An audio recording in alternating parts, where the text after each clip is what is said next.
ప్రతి సహోదరునికి ప్రభువైన యేసుక్రీస్తు సరస్వతి గ్రామంలో ప్రత్యేక వందనాలు తెలియజేస్తూ ఉన్నాను. వాక్యంలోకి వెళ్ళే ముందు చిన్న ప్రార్థించాను కలిసినట్లేదు. మన ఇంట్లో ప్రకృష్ణ పరలోక తండ్రి, గొప్ప దేవానికి పొందాలు ప్రభాని ప్రాముఖ్య నిశ్చయంగా వచ్చిన తండ్రి, ప్రభాని వాక్యంతుడిగా నీ ఆత్మీయ ఆవరణలో వచ్చండి. వాక్యం ద్వారా మీరు మాట్లాడండి, బాధపరచండి. ప్రభా ఎవరికి ఏదో అవసరమో వాక్యం తెచ్చేయండి. ప్రభా ఆశల ప్రాణం తృప్తిపరిచి దేవుడు తండ్రి, ప్రభా ప్రతి ఒక్క తృప్తిపరచండి. ముఖ్యంగా మీ మాతో మాట్లాడి బాధపరచండి. మీ ఆత్మాభిషేకం దయచేసి నాకు కావాల్సిన ఆజ్ఞ దయచేయండి. ఈ చిన్న ప్రార్థన చేసే అధికారులు వినయంతో తండ్రి, ఆమేన్. హల్లెలూయా, హల్లెలూయా. ఈ ఉదయకాల సమయంలో పరిశుద్ధాత్మ దేవుడు నా హృదయంలో పెట్టిన వాక్యాంశం మిడతల గురించి కొన్ని ఆత్మీయ పాఠాలు మీ మధ్య పంచుకొని ఆశపడుతున్నాను. ఈ spiritual lessons from the grasshopper. మిడతల నుంచి కొన్ని ఆత్మీయ పాఠాలు. మిడతలు ఎంతమంది చూస్తుంటారండి? చూసారా మిడతలు అందరూ? మిడతలు మీకు కొత్త కాదు, చాలా మంది మిడతలు చూస్తుంటారు. అయితే మిడతల గురించి కొన్ని విషయాలు మీతో పంచుకొని వాక్యాలకు వెళ్తారు. ప్రపంచంలో కీటకాలు దాదాపు 6 లక్షల జాతులు ఉన్నాయండి. కీటకాలు ఎన్ని జాతులు? 6 లక్షల జాతులు. ఆ కీటకాల్లో మిడత ఒకటి. మిడతకి 6 కాళ్ళు, 4 కాళ్ళు నడవడానికి, 2 కాళ్ళు ఎగరడానికి ఉపయోగపడతాయి. 4 కాళ్ళు నడవడానికి, 2 కాళ్ళు ఎగరడానికి ఉపయోగపడతాయి. అయితే బైబిల్లో పాలస్తీనా దేశంలో 40 జాతుల మిడతలు ఉన్నాయండి. పాలస్తీనా దేశం ఎన్ని జాతులు ఉన్నాయి? 40 జాతుల మిడతలు పాలస్తీనా దేశంలో ఉన్నాయి. బైబిల్లో చూసినట్టయితే లేవీకాండం 11:22లో, లేవీకాండం 11:22లో అక్కడ 3 మిడతలు కనిపిస్తున్నాయి. నేత మిడత, చిన్న మిడత, ఆకు మిడత అని 3 మిడతలు లేవీకాండం 11:22లో చూడగలం. అలాగే కీర్తన గ్రంథం 105:34లో పెద్ద మిడతలు చూడగలం. కీర్తన గ్రంథం 105:34లో పెద్ద మిడత అని ఒక మిడత మనకి కనిపిస్తుంది. అలాగే అంటే బైబిల్ మన మిడతల గురించి చూడవచ్చు. అయితే మిడతలు జీవితకాలము 90 రోజులు. మిడత ఎన్ని కాలం జీవిస్తే 90 రోజులు జీవిస్తాయి మిడతలు. అయితే మిడతలు ఎవరికి హాని చేయవు, ఎవరికి హాని చేయవు. ఇది కేవలం 3 మాసములోనే, అంటే 3 నెలల్లో చాలా ఫాస్ట్ గా అభివృద్ధి అయిపోతాయి. అంటే 3 మాసాల్లో మిడతలు చాలా ఫాస్ట్ గా అభివృద్ధి అవుతాయండి. అయితే ఇటువంటి మిడతల గురించి శాస్త్రీయంగా చెప్పబడేది బైబిల్లో మిడతల గురించి ఏం చెప్పబడి ఉందో కొన్ని విషయాలు మీతో పంచుకోవాలని ఆశపడుతున్నాను. మిడతల గురించి దేవుడు కొన్ని పాఠాలు నేర్పించాలని ఆశపడుతూ ఉన్నాడు. అయితే మొట్టమొదటిగా మనం తెలుసుకోవాల్సింది ఏంటంటే మిడతల్ని యాత్రా కీటకములు అందురండి. మిడతలు ఏమంటారు? యాత్రా కీటకములు. అంటే వీళ్ళని ఒక విధంగా చెప్పాలంటే సంచార కీటకములు అంటారు. అంటే స్థిరంగా ఒక దగ్గర ఉండవు, గుంపులు గుంపులుగా అనేక చోట్లకి ప్రయాణం అవుతూ ఉంటాయండి. ఇది రోజుకి 150 కిలోమీటర్లు ప్రయాణం చేస్తాయండి మిడతలు. గుంపులు గుంపులుగా 5 కిలోమీటర్లు, 150 కిలోమీటర్లు గుంపులు గుంపులుగా ప్రయాణం చేస్తూ ఉంటాయి. అలాగే మన జీవితంలో కూడా మనం కూడా ఒక యాత్రికులుగా ఉన్నాం. అటు ఇటు ప్రయాణం చేసే వారికి ఉన్నాం. బైబిల్ సెలవిస్తుంది. ఎబ్రిల్ రాసిన పత్రిక 11:13 మాట్లాడి చూడండి. ఎబ్రిల్ రాసిన పత్రిక 11:13.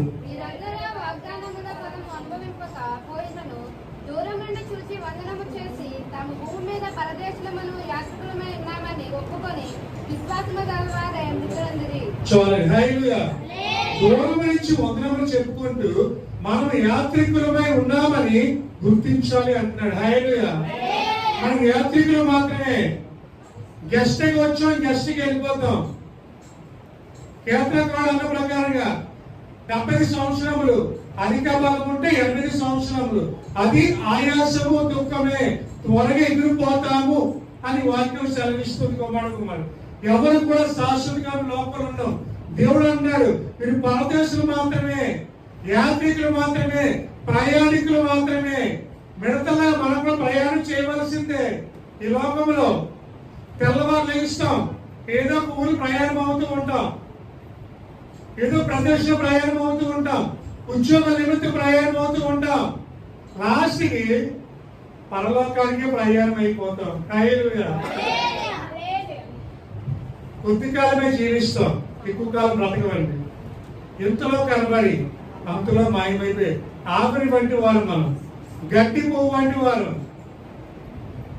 కుమార్తె మిడతల వలె మనం కూడా సంచారి కీటకులుగా ఉన్నాం, యాత్రికులుగా ఉన్నాం, ప్రయాణం చేసేవారిగా ఉన్నాం. కాబట్టి ఈ లోకంలో మనం ఎంత సంపాదించుకున్నది ప్రాముఖ్యం కాదు, కానీ పరలోకంలో మన ఐశ్వర్యము ఎంత అధికంగా ఉంది అనేది మనం చూసుకోవాల్సిన విషయం చాలా అవసరం. ఇంకా ఉందని అనుకుంటున్నాం, ఇంకా చాలా బ్రతుకుతామలేమో అనుకుంటున్నాం. అంతలోపే మన ప్రాణాలు పోతూ ఉన్నాయి, అంతలోపే మన యాత్ర ముగించుకుంటూ వెళ్ళిపోతున్నాం. నిన్న కనిపించిన వాడు కనిపించట్లేదు, నిన్న మాట్లాడిన వాడు ఈరోజు ఉండట్లేదు. ఆరోగ్యంగా ఉన్నవారే ఉదయం కనిపించట్లేదు. కుమారుడు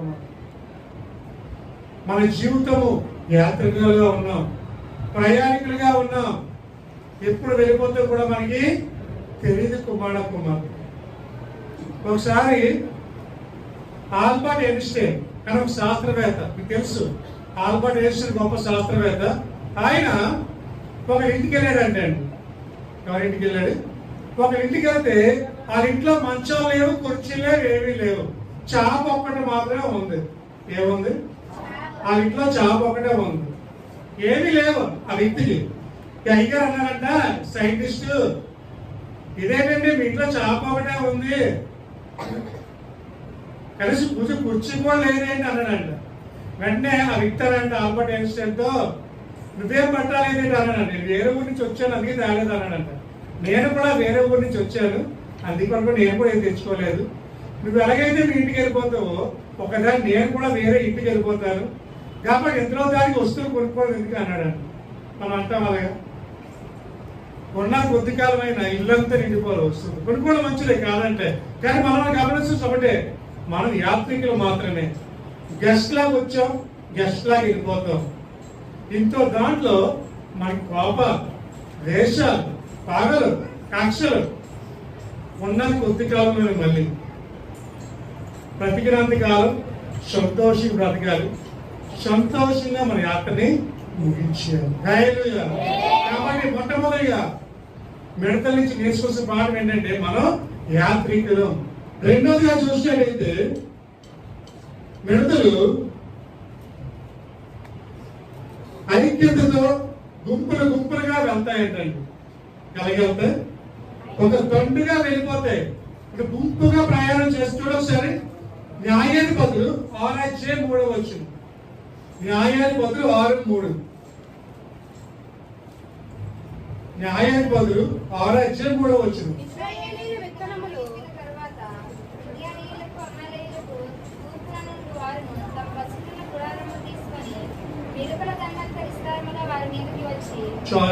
మిడతల దండంత విస్తారముగా వారి మీదకి వచ్చి, హల్లెలూయా, అంటే ఒక దండిగా వెళ్ళిపోతాయి మిడతలు, ఒక ఐక్యతగా వెళ్ళిపోతాయి, అన్ని కలిసి కట్టుగా వెళ్ళిపోతాయి. హల్లెలూయా.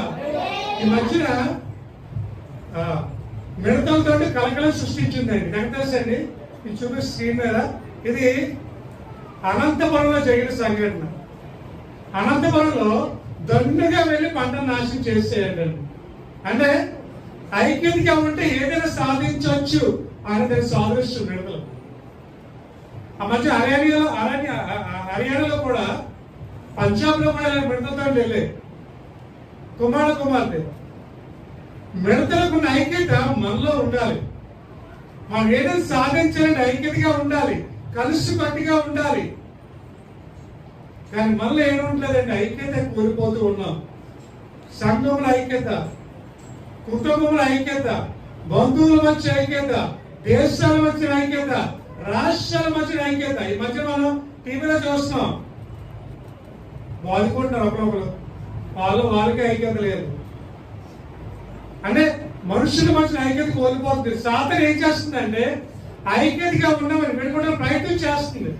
ఎందుకంటే ఐక్యతగా ఉండి ప్రార్థన చేస్తే అద్భుతాలు జరుగుతాయని, ఐక్యతగా ఉండి ప్రార్థన చేస్తే గొప్పగా జరుగుతాయని, సాతాను అలాగైనా సంఘాన్ని పాడు చేయాలి, వాళ్ళని ఐక్యతను పాడు చేయాలని సాతాను ఎంతో ప్రయత్నం చేస్తుంది కుమారుడు. అందుకనే 133 అన్నాడు కదా కీర్తన, సోదరులు ఐక్యతగా ఉంటే ఎంత మేలు, ఎంత మనోహరము. హల్లెలూయా. అది ఎలా ఉంటదంటే కథలని ఒక కొండ వలె ఉండాలి, ఒక మంచు వలె ఉండాలని అక్కడ 130 కీర్తనలు చూడగలం. కుమార్తె మనము ఎలా ఉండాలంటే ఐక్యతతో ఉండాలి, కలిసిగా ఉండాలి, సంఘమంతా ఏకమై పని చేస్తే ఏ పనైనా త్వరగా ముగించబడదని వాక్యం సెలవిస్తూ ఉంది. ఒకరి మధ్యన భేదోభిప్రాయాలు ఉండకూడదు సంఘంలో. సంఘం అంటే కుటుంబం, మనమంతా కుటుంబం, ఒక ఫ్యామిలీ మనం అందరం కదండి. అందరం ఒక ఫ్యామిలీ. ఫ్యామిలీలో ఏ సమస్య వచ్చినా అందరం వెళ్ళాలి. అలా వెళ్ళి ఆ సమస్య పరిష్కారం అని చూడాలి. కానీ ఈ రోజులు ఏమైపోతుందంటే సంఘంలో సంఘం వరకు పట్టలేదు, ఐక్యత కోల్పోతున్నారు. ఈరోజు అక్క అంటారు సంఘంలో, రేపు పొద్దున మొక్కలు తిప్పి వెళ్ళిపోతున్నాం. అక్క ఈరోజు విరోధం అయిపోతుంది. మళ్ళీ ఈరోజు మాట్లాడుతావు, ఈరోజు పలకరిస్తావు, ఈరోజు అన్ని ఇంట్లో ఫోన్ చేస్తావు, నెక్స్ట్ డేకి వాళ్ళ ఇంట్లోకి వెళ్ళడానికి కూడా నువ్వు ఇష్టపడదు. మరి ఐక్యత ఎక్కడ ఉంది? కలిసి ఉండాలండి. కలిసి ఉంటే కలదు సుఖం. అంటే వాక్యం సెలవిస్తుంది సహోదరులు ఐక్యతగా ఉండాలి, కలిసి ఉండాలి. సాతాను ఏం చేస్తుందంటే మనం ఒంటరిని చేసి మన మీద దండయాత్ర చేయాలనుకుంటుంది, మన మీద యుద్ధం చేయాలనుకుంటే మనం ఒంటరి చేసి. ఎందుకంటే అందరూ కలిసి ప్రార్థించి సాతాను రాలేదు కదా, కాబట్టి విడగొట్టేసి మనం పోజీలో చూస్తుంది కుమారుడు. అటువంటి టైంలో మనం ఏంటో చూపించాలి సాతానికి, క్రైస్తవులు అంటే ఏంటో చూపించాలి సాతానికి. అలాగే చేయగలిగితేనే సంఘాలు బలపడతాయి, కుటుంబాలు బలపడతాయి, అందరం కలిసి ఉండడానికి అవకాశం ఉంటుంది కుమారుడు. ఈ రోజుల్లో పండగ అయితేనే అక్కడక్కడ చుట్టలు కనిపిస్తున్నారు, లేకపోతే ఎక్కడ ఉన్నప్పుడు ఎవరికి తెలియలేదండి. ఎక్కడో కనిపిస్తారు మీ అన్నయ్య మీ తమ్ముడు. అంతవరకు కూడా ఎలాగైపోయిందంటే అన్ని పిల్లలు తమ్ముడు పిల్లలు వాళ్ళ ఇంట్లో కూడా తెలియట్లేదు, చాలా మంది బంధువులు కూడా తెలియట్లేదు, వాళ్ళు ఎవరు కూడా తెలియట్లేదండి, ఎలా పిల్లలు కూడా తెలియట్లేదు. అంటే ఈ రోజుల్లో అటువంటి ఐక్యత కోల్పోతాం, కలిసి ఉండట్లేదు ఎవరు. కానీ యేసయ్య ఏం కోరుకుంటాడంటే అందరూ కలిసి ఉండాలని కోరుకుంటున్నాడు యేసయ్య. అందరూ ఒక మాట మీద ఉండాలని యేసయ్య ఆశపడుతున్నాడు. కుమార్ యేసయ్య కోరుకుంటుంది అదే, అందరూ ఎలా ఉండాలి, ఐక్యతగా ఉండాలి. హల్లెలూయా. ఇవన్న మిడతలంట అన్ని కలిసి 60 నుంచి 80 మైళ్ళు ప్రయాణం చేస్తాయి అంటండి ఒకేసారి. ఎంత ప్రయాణం చేస్తే 60 నుంచి 80 మైళ్ళు కలిసి కొట్టుగా ప్రయాణం చేస్తాయండి మిడతలు. మనం ఎంతో ప్రయాణం చేస్తే కలిసి కొట్టుగా ఇంటి వరకు కూడా అన్న కష్టమేమో కలిసి. ఇంటి వరకు ఇంట్లో కూడా వెళ్ళలేము కలిసి. ఒక్కసారి ఏంటంటే శబ్దం మాట్లాడుతూ ఉంటాం, మాటలోనే విడిపోతాయి గొడవలు వచ్చి. అది ఏముందంటే ఆ కోపాలు ఎప్పుడైతే మనం తగ్గుతాయో, కలిసి ఎప్పుడైతే ఉంటామో అప్పుడు మనం ఏమైనా సాధించగలమని వాక్యం సెలవిస్తూ ఉంది. కాబట్టి సంఘం బలపడాలంటే, సంఘం స్థిరపడాలంటే, సంఘము అప్పుడు తప్పాలంటే సంఘంలో ఏముండాలి? పక్కవారు చెప్పండి, ఐక్యత ఉందని చెప్పండి. పక్కవారు దానికి హామీ చేద్దాం, గట్టి చెప్పండి. పక్కవారికి ఐక్యత ఉన్నది, ఎందుకంటే తక్కువ అయిపోతుంది కదా. హల్లెలూయా. కాబట్టి అందరం కూడా కలిసి ప్రార్థన అంటే కలిసి వెళ్ళాలి. మన ఇంట్లో ప్రార్థన ఉంటే గుంపుగా వెళ్ళాలి చేస్తే బయట వారు అబ్బాయి సంఘం ఎంత బాగా వచ్చింది, మరి ఎంత గుంపుగా వచ్చింది సంఘం అని బయట వారు మన సంఘాన్ని పొగిడేవారుగా ఉంటారు. ఎప్పుడైతే ఐక్యతగా ఉంటామో, 2-3 ప్రార్థనకు వస్తే అది ఐక్యతగా ఉన్నట్టు ఉండదండి. కుమారుడు అందరం కలిసి కట్టుగా సమస్య పరిష్కరించుకోవాలి. ఇంట్లో సమస్య వచ్చింది, సమస్య వచ్చినప్పుడు అందరం కలిసి మాట్లాడుకోవాలి. సమస్య గురించి నేను ఎలా వెళ్ళకూడదో పరిష్కరించుకోవాలి. భార్య ఒక మాట అంటది, భర్త ఒక మాట అంటది, పిల్లలు ఒక మాట అంటారు. ఆ సమస్య ఎప్పుడు పరిష్కారం కాదు. అందరూ ఒక మాట మీదకి వస్తే ఆ సమస్య ఈజీగా దూరం అవుతుంది. ఎలా పరిష్కరించుకోవాలి ఆలోచిస్తే ఆ సమస్య దూరం. అంటే ఒక మాట మీద ఉంటారు ఇంట్లో అందరూ, భార్య భర్త పిల్లలు ఒకే మాట మీద ఉంటే సమస్య ఈజీగా దూరం అయిపోతుంది. కానీ ఈరోజు అలా ఉండట్లేదు. సమస్యలు ఐక్యం లేకపోవడం వల్ల మాట మాటకి పొత్తు లేకుండా పోతుంది. కాబట్టి కుమారుకోమంటే మనం అభివృద్ధి అవ్వాలంటే మిడతల్లాగా మనకు కూడా ఎలా ఉండాలి? కలిసి కట్టుగా ఉండాలి. హల్లెలూయా. మూడోగా చూసినట్టయితే మిడతలకి ఎవరు లేరంటే రాజు లేడు. హల్లెలూయా. మిడతలకి ఎవరు లేరు? రాజు లేడు. అంటే బుద్ధి చెప్పేవాడు లేడు. చూడండి సామెతల గ్రంథం 30:27 వచ్చును. చాలండి. హల్లెలూయా. మిడతలకి రాజు లేడు. ఎవరు లేరు? రాజు లేడు మిడతలకి. అయినా సరే అవి యూనిటీగా వెళ్ళిపోతాయి, గుంపులుగా వెళ్ళిపోతాయి, కలిసి కట్టుగా వెళ్ళిపోతాయి. హల్లెలూయా. వాళ్ళకి బుద్ధి చెప్పేవారు లేకపోయినా క్రమశిక్షణ ఉంది. వాళ్ళు బుద్ధి చెప్పేవారు లేకపోయినా ఐక్యత ఉంది. బుద్ధి చెప్పేవారు లేకపోయినా గుంపులుగా సమస్య పరిష్కరించుకుంటున్నాయి. మనకి చెప్పేవాళ్ళు ఉన్నారు, నడిపించేవాళ్ళు ఉన్నారు. అయినా సరే మనకు రాజు ఉన్నాడు పరలోకంలో కదా. ఆయన రాజు అధికారి పరలోకం ఉన్నాడు. ఆయన వచ్చి ఎన్నో బుద్ధులు చెప్పాడు, మనకి ఎన్నో ఉపమానాలు చెప్పాడు, ఎన్నో వాక్యాలు చెప్పాడు, ఎలా ఉండాలో చెప్పాడు, ఎలా బ్రతకాలో చెప్పాడు. ఆయన వెళ్ళిపోయాడు. ఆయన వెళ్ళిపోయాక తన దోషులు పంపించాడు. ఎంత మంది వచ్చి చెబుతున్నా, ఎంత మంది వచ్చి బోధిస్తున్నా మనలో క్రమశిక్షణ కోల్పోతున్నాం. హల్లెలూయా. ఐక్యత కోల్పోతున్నాం. బుద్ధి చెబుతున్నా వింటలేదు మాట అన్నాడు కదా. ఎవరైతే యేసయ్య మాట వినరో వాళ్ళ మీదకి హఠాత్తుగా నాశనం వస్తుందని వాక్యం సెలవిస్తూ ఉంది. హఠాత్తుగా వచ్చేస్తుంది నాశనం ఆయన మాట వినకపోతే. రాజు లేకపోయినా మిడతలు మాట్లాడుతున్నాయి. చీమలు కూడా రాజు లేడు, అయినా చీమలు లైన్లో వెళ్తాయి. ఎప్పుడైనా చూసారా చీమలు గోడ మీద ఎలా వెళ్తాయి? ఎంత లైన్గా వెళ్తాయండి. మధ్యలో దూరిపో చీమలు, నా ప్లేస్ అని లైన్గా వెళ్తాయి చీమలు. మనం ఎవరు చూస్తే లేచి మధ్యకి వెళ్ళిపోతాం. అంతే కదా. కొన్ని చోట్లకి వెళ్ళినప్పుడు పెద్ద లైన్ ఉంది అనుకోండి, మధ్యలో దూరిపోవడం చూస్తుంది. మా చుట్టాలండి, మా బంధువులండి, ఇప్పుడు చెప్పెళ్ళారండి మా లైన్ అండి.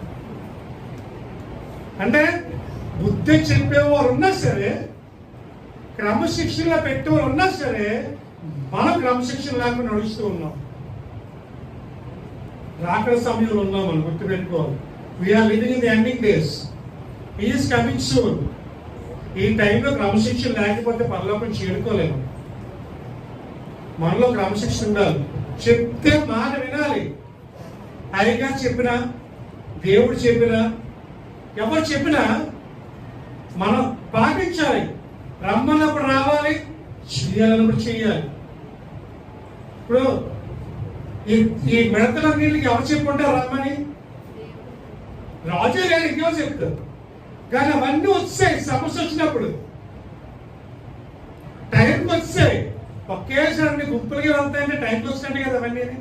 ఇప్పుడు అరగంట వచ్చారండి, రాలేదే. అన్ని ఒకసారి దాకా అన్ని గుంపులుగా వెళ్ళిపోయి ఒక్కసారి. కానీ మనం వెళ్ళకి వస్తాం పావు గంటకు ఒకరు, అరగంటకు ఒకరు, గంటకు ఒకరు, ఆమెను అన్నప్పుడు ఒకరు. మనలో క్రమశిక్షణ లేదు. దైవ సన్నిధిలో ఉండవలసి మొట్టమొదటి ఏం తెలుసండి? డిసిప్లిన్, క్రమశిక్షణ, టైం పంచువాలని, సమయం పాటించడం. మూడవది విధేయత కలిగి ఉండడం. హల్లెలూయా. అంటే మనం ఏ స్థలంలో కూర్చున్నాము, ఎవరిని ఆరాధిస్తున్నాం, ఎవరు మనం చూస్తున్నాడు అనేది మనం గ్రహించగలిగితే మనం కూర్చున్న ప్రదేశంలో మనం జాగ్రత్త కూర్చుంటాం. మనం కూర్చున్న ప్రదేశం చెప్పండి, పరిశుద్ధమైన స్థలం.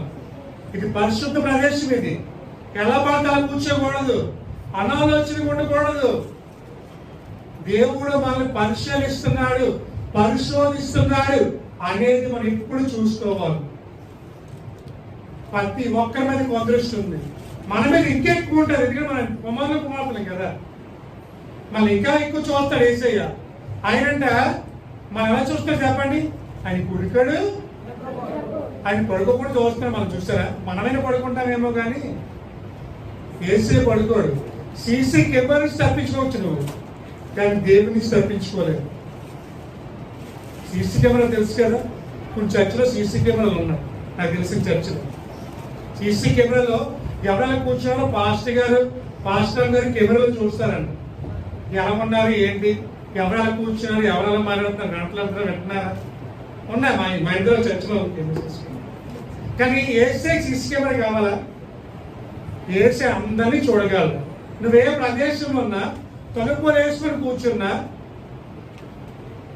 నేను చూడలేకపోవచ్చు, కానీ ఏసే వాళ్ళు నిన్ను చూస్తున్నాడు. గుర్తుపెట్టుకో. కుమార్తె మిడతలకున్న క్రమశిక్షణ మనలో ఉండాలి, మిడతలకున్న డిసిప్లిన్ మనలో ఉండాలి. అది రాజు లేకపోయిన డిసిప్లిన్ ఉంది, రాజు లేకపోయిన క్రమశిక్షణ ఉంది, రాజు లేకపోయిన విధేయత ఉంది. మిడతలకి మనకు అందరూ ఉన్నారు. రాజు ఉంటాడు, మంత్రులు ఉన్నారు, అధికారులు ఉన్నారు, సంఘం నడిపించే పాస్టర్లు ఉన్నారు. వీరందరూ చెప్తున్నారు మాటలు. ఎంతమంది చెప్తున్నా సరే మాట అస్సలు వినట్లేదు. ఎంత చెప్పినా సరే బూడిదలేసిన పన్నీర్లో అయిపోతుంది తప్ప ఆ ప్రకారంగా నడుచుకోవట్లేదు. కుమారుడు ఏసే చెప్తారు, అమ్మాయి వెళ్ళకూడదు, అక్కడికి వెళ్ళకూడదు, మాట్లాడకూడదు. అక్కడికి వెళ్తాం, అక్కడే మాట్లాడతాం. బాబు నువ్వు చేయకపోతుంటాడు ఏసయ్య, ఇక్కడ అదే చేస్తాం. వాళ్ళ మధ్య కూర్చుంటే అక్కడే కూర్చుంటాం. రాజు చెప్తున్నా వింటలేదు మనం. రాజు చెప్తున్నాడు మనకి. ఆ రాజు ఎన్ని చెప్పాడు, కానీ ఆ రాజు చెప్పింది ఒక్కటి మనం పాటించట్లేదు. 10 ఆజ్ఞలు ఇచ్చాడు రాజు. ఎన్ని ఆజ్ఞలు ఇచ్చాడు? 10 ఆజ్ఞలు ఇచ్చాడు రాజు. ఆ 10 ఆజ్ఞలు ఒకటి కూడా మనం పాటించలేకపోతున్నాం. పొరుగు వారికి దేన్ని ఆశించొద్దు. తెల్లవారు లేచి పొరుగు వారికి వెళ్ళిపోతాం. పంచదార అయిపోయినా, ఉల్లిపాయలు లేకపోయినా, కరివేపాకు లేకపోయినా, కారం లేకపోయినా పొరుగు వారికి వెళ్ళిపోతాం. అమ్మ కొద్దిగా పంచదార ఇవ్వ, కొద్దిగా రాస్తాం, కొద్దిగా కారం ఇవ్వ. అమ్మ పెళ్లికి వెళ్ళా కొద్దిగా పొట్టు చెడు ఉంటే ఇస్తావా? పెళ్ళి అయితే ఇస్తాను. పొరుగు వారు దేన్ని ఆశించొద్దు అంటే దేవుడు ఏంటంటే మిడతల్లా ఉండమంటున్నాడు. దేవుడు క్రమశిక్షణతో ఉన్నాడు. రాజు లేకపోయినా అది క్రమశిక్షణతో ఉన్నాయి. కాబట్టి క్రైస్తవులుగా మనము మిడతల వలె క్రమశిక్షణతో. అందుకే గలతీ రాసిన పత్రిక 5:2 చూస్తే, గలతీ రాసిన పత్రిక 5:2 5:25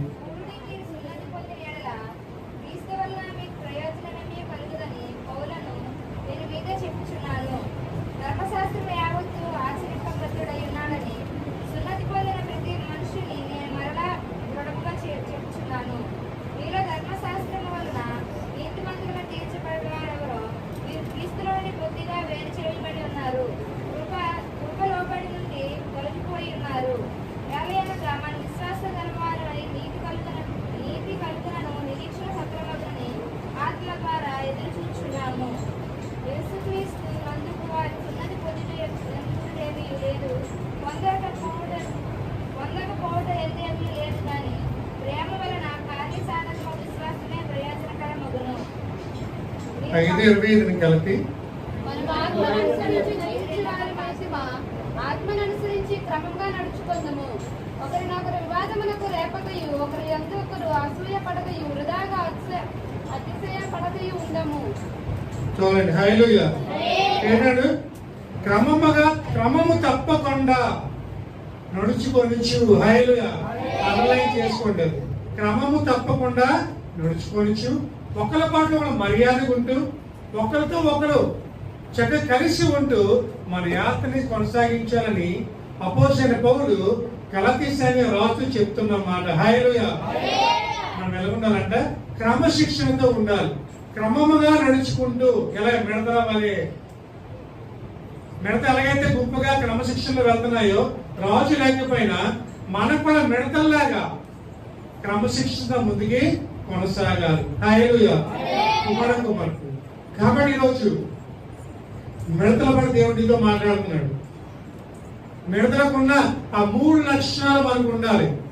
మొట్టమొదటి ఏం చెప్పారు మిడతలకి? మిడతలు యాత్ర కీటకములు. మొట్టమొదటి మిడతలు యాత్ర కీటకములు. రెండోది మిడతలు ఐక్యత గల గుంపులు. మూడోది మిడతలకు రాజు లేడు గాని క్రమశిక్షణ ఉంది. హల్లెలూయా. ఇది మనము దేవుడు మిడతల ద్వారా నేర్పిస్తున్న పాఠాలు. అంటే ఒక జంతువు ద్వారా కూడా దేవుడు ఏం చేస్తున్నాడు, బుద్ధి చెప్పాడు. చిన్నది మిడత ఎంత ఉంటుందండి, చాలా చిన్నది. ఆ మిడత పంట నాశనం చేయగలదంటండి, పంటలనే నాశనం చేసేస్తుంది. అంటే చూడండి చిన్నదే. ఒకసారి ఉంటుంది కదా, చలి చీమలు దేవుడు చంపాయంట, పాములు చంపిస్తాయి. చీమ ఎంత ఉంటుందండి, పాములు ఎందుకు చంపగలిగే, గుంపుగా ఐక్యతకి వెళ్ళాయి కాబట్టి.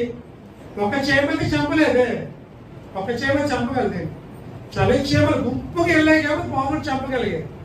మనం కూడా అపవాదం ఎదిరించాలని గుంపుకి వెళ్ళాలి, సమస్య పోగొట్టడానికి గుంపుకి వెళ్ళాలి. సంఘంలో దేవుని ఆత్మరామని గుంపుగా దేవుని ఆనందించాలి. ఆ గుంపే తక్కువైపోతుంది. పాట పాడతాం, గుంపుగా పాడలేకపోతుంది. ఒక్కలే పాడతారు, మిగతా లేదో లోకంలో ఉంటారు. వచ్చిన పాట కూడా కలిసి పాడలేదు, కానీ అందరూ కలిసి పాడితే అది ఎక్కడికి వెళ్తుందంటే పరలోకానికి వెళ్ళిపోతుంది ఆ పాట. కుమారుడు అలా అన్నాడు. మనందరూ అనుకుంటారండి, ఈ రోజు సంఘం అనుకుంటారు ఐక్యతతో ఉండాలి, కలిసి మెలిసి ఉండాలి. మనందరం ఒకే కుటుంబం, అందరం అక్కా చెల్లెలు, అన్న తమ్ముళ్ళు, నాన్న అమ్మలు అందరం అలా ఒక మాట మీద ఉంటే. ఈ నెంబర్ మీ అందరికి తండ్రి. హల్లెలూయా. తండ్రి చెప్పిన మాట కుమారులు కూతురు ఏది వినాలి, కొడుకులు వినాలి. హల్లెలూయా. తండ్రి చెప్పిన మాట వినాలి. హల్లెలూయా. కుమారుడు మిడతల వల్ల ఈరోజు బ్రతక ప్రయత్నించారు, మిడతల వల్ల జీవించే ప్రయత్నించారు. మిడతలకు ఉన్న లక్షణాలు మనకు కూడా కలిగి ఉంటే దేవుడు మనల్ని ఏం చేస్తాడు, ఆశీర్వదించి రాబోయే ఉగ్ర దినాన్నించి మనల్ని విడిపించి మనల్ని పల్లపు రాజ్యం వాసులుగా చేస్తారు. ప్రార్థించండి, ఒక్క 2 నిమిషాలు ప్రార్థించండి. ఒక్క 2 నిమిషాలు. ఈరోజు దేవుడు మనతో మాట్లాడుతుంది. ఆ పరిశుద్ధ మనం బలపరుచుకోండి.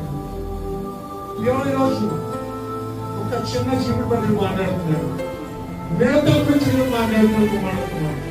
మిడతల వల్ల ప్రయత్నించాడు, మిడతల వల్లే ఐక్యతగా, మిడతల వల్లే క్రమశిక్షణగా, మిడతల వల్లే ఒక యాత్రికుడిగా ఈ లోకంలో జీవించండి. అయితే దేవుడు మన ఆశ్రయించాలని ఆశపడుతున్నాడు. ప్రార్థించేద్దాం.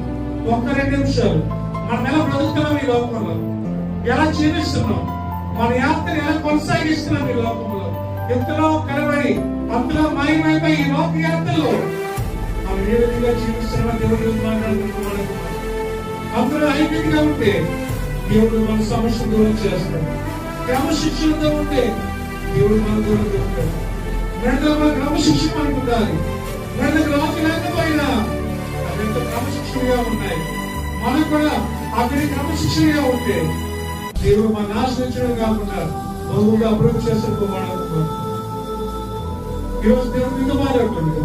ఆ పరిశుద్ధ బలపరుస్తుంది. ప్రభా ఈ రోజు ఇచ్చిన ఆయన మిడతల ఆలోచించుకోవడం ప్రభు వాక్యానుసారంగా